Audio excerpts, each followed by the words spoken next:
मैं मेरे मित्र chancellor Scholtz और उनके डेलीगेशन का भारत में स्वागत करता हूं। चांसलर शोल्ट्ज कई वर्षों बाद भारत का दौरा कर रहे हैं। 2012 में उनकी भारत यात्रा हैम्बर्ग के किसी भी मेयर की पहली भारत यात्रा थी। स्पष्ट है कि उन्होंने भारत जर्मनी संबंधों की संभावनाओं को बहुत पहले ही समझ लिया था। पिछले वर्ष हमारी 3 बैठकें हुई और हर बार हमारी चर्चाओं में उनकी इस दूरदृष्टि और विजन से हमारे द्विपक्षीय संबंधों को एक नई गति और ऊर्जा मिली है। आज की बैठक में भी हमने सभी महत्वपूर्ण द्विपक्षीय मुद्दों तथा क्षेत्रीय एवं अंतर्राष्ट्रीय विषयों पर विस्तार पूर्वक चर्चा की। फ्रेंड्स, भारत और जर्मनी के मजबूत संबंध साझा लोकतांत्रिक मूल्यों और एक दूसरे के हितों की डीप अंडरस्टैंडिंग पर आधारित है। दोनों देशों के बीच सांस्कृतिक एवं आर्थिक आदान प्रदान का भी लंबा इतिहास रहा है।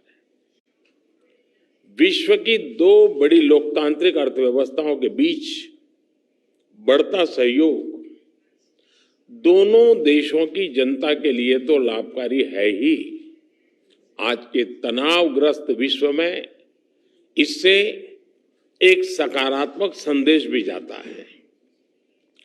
जर्मनी यूरोप में हमारा सबसे बड़ा ट्रेडिंग पार्टनर होने के साथ भारत में निवेश का भी महत्वपूर्ण स्रोत है। आज मेक इन इंडिया और आत्मनिर्भर भारत अभियान की वजह से भारत में सभी सेक्टर्स में नए अवसर खुल रहे हैं। इन अवसरों के प्रति जर्मनी की रुचि से हम उत्साहित हैं। चांसलर शोल्ट्ज के साथ आज आया हुआ बिजनेस डेलीगेशन और भारतीय बिजनेस लीडर्स के बीच एक सफल बैठक हुई और कुछ अच्छे एग्रीमेंट भी, बड़े महत्वपूर्ण एग्रीमेंट भी हुए। Digital transformation, fintech, IT, telecom और सप्लाई चेन्स के डाइवर्सिफिकेशन जैसे विषयों पर हमें दोनों देशों के प्रमुख इंडस्ट्री लीडर्स के उपयोगी विचार और सुझाव भी सुनने को मिले। फ्रेंड्स, भारत और जर्मनी ट्रायंगुलर डेवलपमेंट कॉरपोरेशन के तहत तीसरे देशों के विकास के लिए आपसी सहयोग बढ़ा रहे हैं। पिछले कुछ वर्षों में हमारे बीच पीपल टू पीपल संबंध भी सुदृढ़ हुए हैं। पिछले वर्ष दिसंबर में किए गए migration and mobility partnership agreement, उससे ये संबंध और भी गहरे होंगे।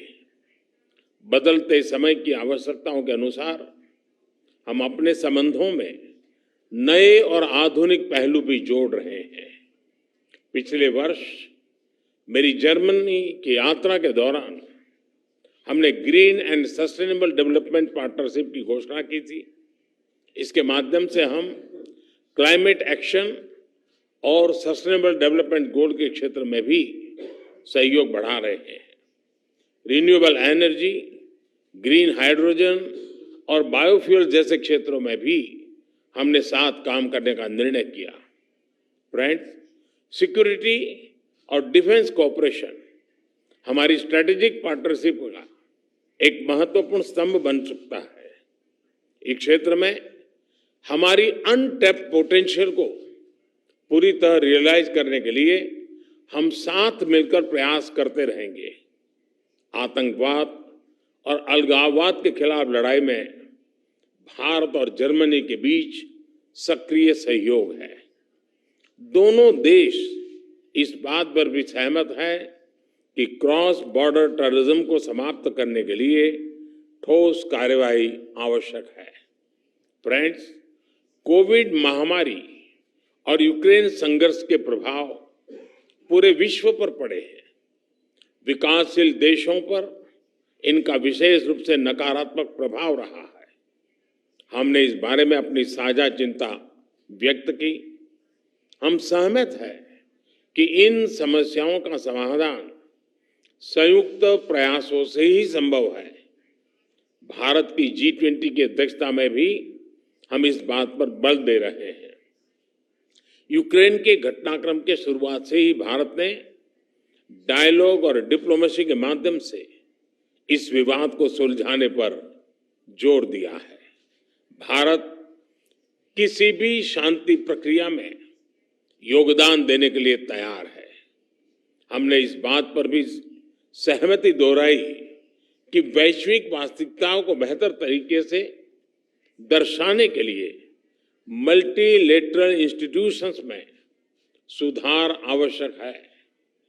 यूएन सिक्योरिटी काउंसिल में सुधार लाने के लिए G4 के अंतर्गत हमारी सक्रिय भागीदारी से यह स्पष्ट है।